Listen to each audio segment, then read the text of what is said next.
Oh, English 1B. Hello, students.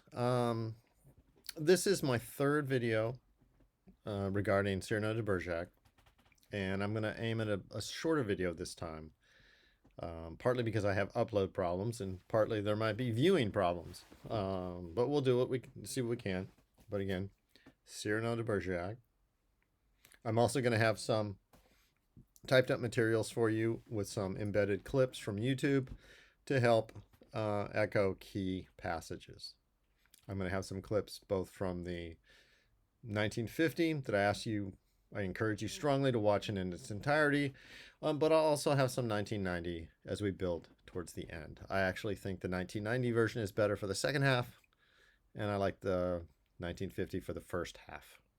I think the romance is handled better with 1990, or the romance is handled in a way that we could probably relate to a little better, a little easier, and all that. Okay. In the last video, I talked about parts and patterns.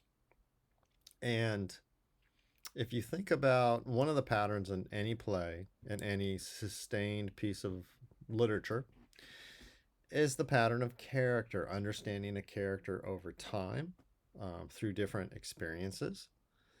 And that's going to matter here with the longer speeches, and I'll build to that. Okay, so we had parts, we had patterns. Now I want to talk about a certain specific pattern or theme, which is of patrons and protection. Okay, patronage. So the Count de Guiche is a powerful nobleman. He's actually from the same area of France as Cyrano and most of his soldiers, but they think he's forgotten what it means to be a Gascon. He has been corrupted by power, wealth, opportunity, because a true Gascon is probably a little bit more like Cyrano in that he wears his glories inside, not outside. And we're gonna watch, we're gonna watch De Guiche. I think I said last time, we have various plot lines. We have Cyrano's plot line, most obviously, he's the main character. We also have the plot lines of Roxanne, Christian, and then De Guiche, because De Guiche is sort of the main antagonist. I mean, Christian and Cyrano may be rivals. Christian doesn't know it. Roxanne doesn't know it.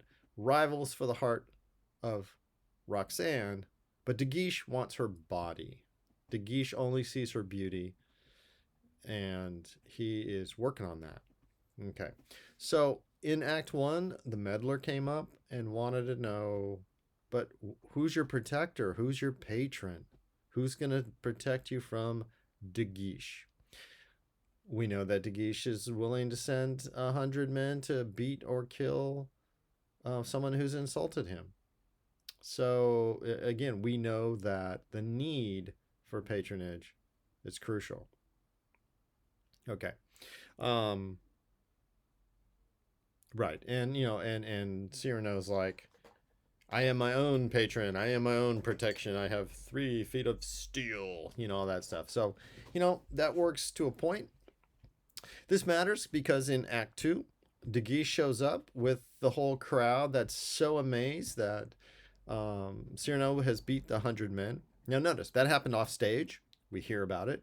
We don't have to see it, which saves a lot of sword fighting, action scenes, characters, having to pay a bunch of, the cast. Okay, so you have that. And I'm assuming that the 100 men probably were supposed to think that they were somewhat honorable, and they didn't come like 100 of them at once, but maybe one by one, one by two, two by three, whatever. And Cyrano beat them all. Okay, so the word's getting around Paris, and they come looking for Cyrano. And so they manage to show up at the bakery after, once Roxanne's leaving. So again, we have our parts. We shift to that. And De Guiche wants to collect Cyrano. He has a following, he has an entourage, and he wants to include Cyrano as part of that entourage. Cyrano's not having it. You want me in your following? I do not follow. I am not a follower, is what he says quite proudly. Okay. So on the one hand, we're going to go towards Cyrano's independence. But on the other hand, I wanna hit this note of non-servium. I shall not follow. I shall not serve. And this is meant to connect Cyrano's character with Frankenstein's creature. Okay, remember the creature models himself on Adam on the one hand, or Satan. Well, Cyrano does this a little bit too. Early in the book, and again, I talked about this. My copy is a little different from most of your copies.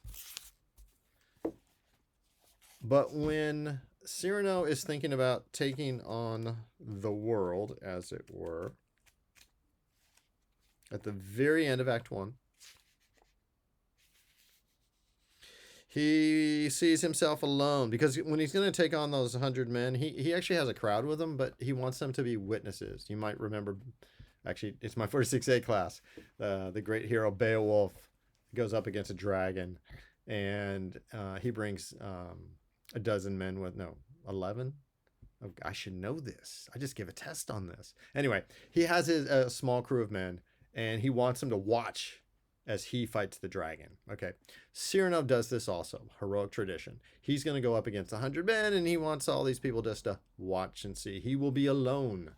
Alone with glory fluttering over me. Myself. Alone as Lucifer at war with heaven. So he identifies with Lucifer. Lucifer is another name for Satan. Okay. So Cyrano sees himself as a rebel underdog. And this is going to matter because famously, Satan goes to war with God because he doesn't want to be second. And in fact, there's a famous line in a famous poem, Paradise Lost, about how 'tis better to rule in hell than to serve in heaven. Okay, so not saying that Cyrano's a demonic character. He's also going to compare himself in Act 2 to Don Quixote, the famous, crazy quest guy that has the heart of any reader or viewer who sees Don Quixote. Okay. Okay. And there's a great speech. It's the no thank you speech. Okay. So in these plays, just as in Shakespeare, the longest speeches, they tend not to address action. And they tend not to do so much comedy, though this is a heroic comedy and it's meant to be funny quite a bit, but it's also serious. That's what gives it the edge. But the long speeches definitely delve into character. Okay, characterization, what's going on. Rostand, the long speech about the nose. Okay, here's 30 different ways to insult it. I can insult it better than you can. Again, that's giving us the aggressive, supposedly, yeah, I have a big nose. Who cares?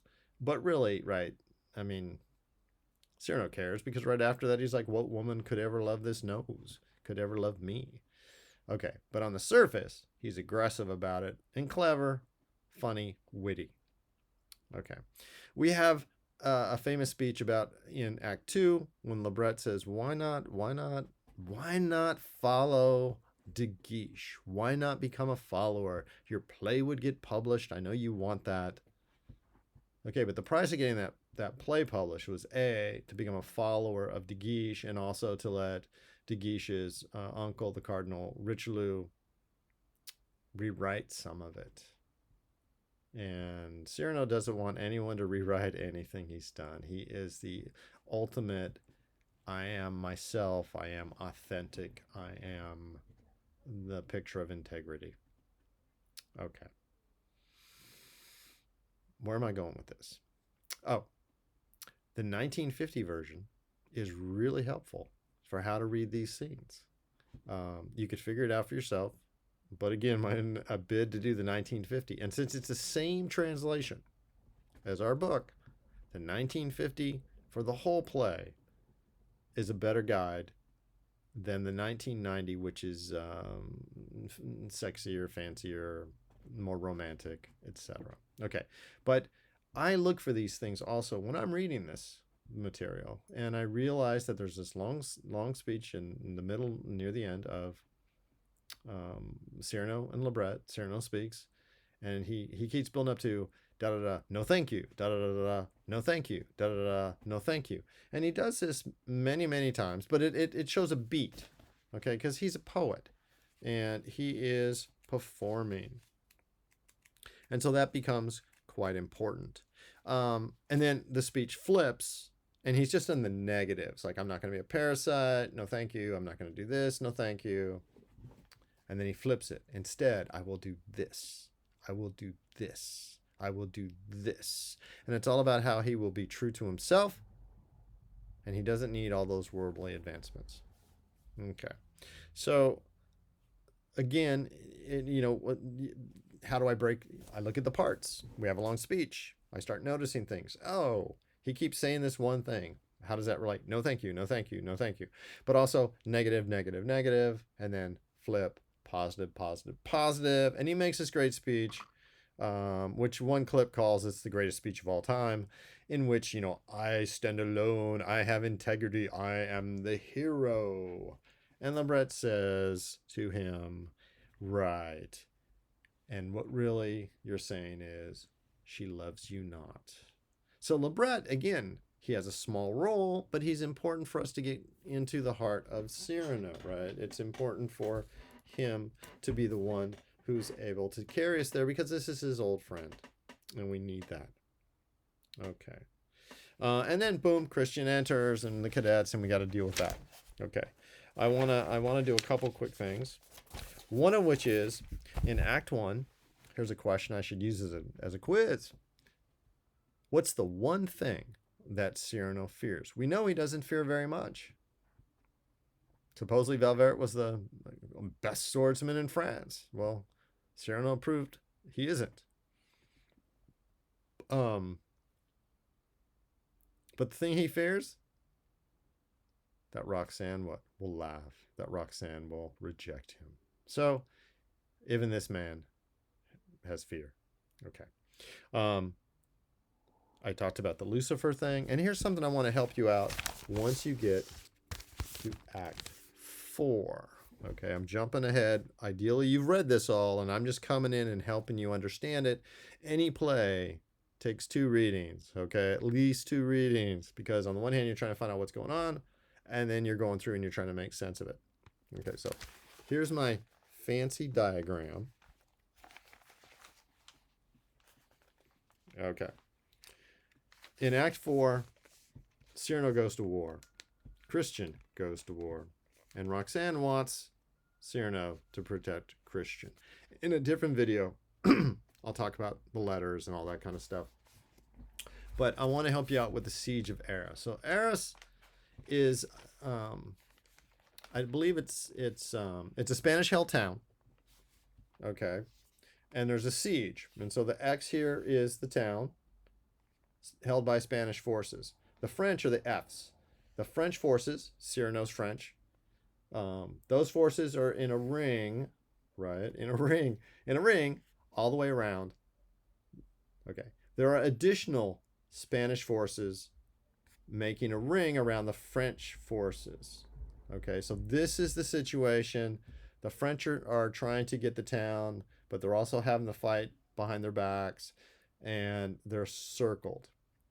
This matters because Cyrano is mailing letters every single day, writing with the voice of Christian every single day. So Cyrano has to go through enemy lines to find a post office of some kind outside of so he's crossing the lines twice a day, sneaking out, sneaking back, sneaking out, sneaking back. Okay, so that's gonna matter. I don't know how much that helps. X is the town, French forces, Spanish forces. Okay. I think I'm gonna stop here. I think that's good enough for right now. I'll pull things together. I'll look at responses to the original quiz material I asked you to do, and we'll go forward. I'll have probably 2 more mini lectures that I'll upload and give you in relation to Cyrano de Bergerac. I hope you're enjoying it. I hope you're finding some humor in it. You're certainly practicing, as I know I said in the other video. We are practicing, being good readers, being analytical, and also looking at the emotions, right? Being empathetic and trying to figure out. And again, if you haven't finished reading, you know it's going to be bad, right? I mean, we have a wartime situation. We've got 2 guys who are trying to impress, well, who are pretending to be one. And in Act 3, Christian gets tired of this. And in Act 4, Christian gets tired of this. Because wouldn't you? I mean, if you were Christian, wouldn't you just be getting like, I'm tired of doing homework and she doesn't love me for me? That sort of thing. Yeah, I'll stop because otherwise it'll be another 5-10 minutes, right? Okay. Hope you're all doing well. Take care.